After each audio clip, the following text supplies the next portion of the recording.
আর রান্না কেমন হয়েছে তাই বলো। ভালো হয়েছে। হাত না ভেঙে যায়।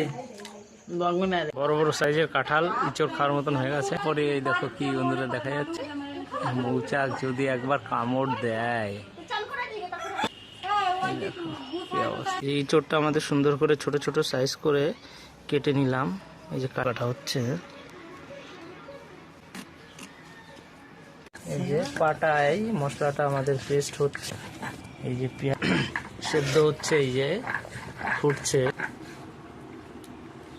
এই সিদ্ধ করার পরে আলু আর কাঁঠালটাকে হালকা করে এদিকে তেলের উপরে জিরে, শুকনো লঙ্কা আর পেঁয়াজ কি আছে মা এটা দেবো। আর এখানে মশলা করা আছে, মশলাগুলো আস্তে আস্তে দিয়ে দেবো। আদা আর রসুন আর জিরে বাটাটা দিয়ে দিলাম। তেলটা আস্তে আস্তে এই যে আমার মশলার উপরে দিয়ে দিলাম। ভালো করে এখন আমরা ভেজে নেব।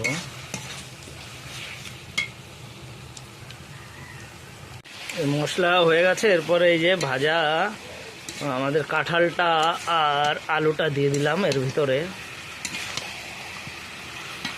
সুন্দর করে কষানো হয়ে গেছে, একদম একদম কষা কষা হয়ে গেছে। এবার গরম জল, যে একদম রেডি। ইঁচড় আর খাসির মাংস আর ইঁচড়ের এখন রেডি, পুরো টকবক করে ফুটছে।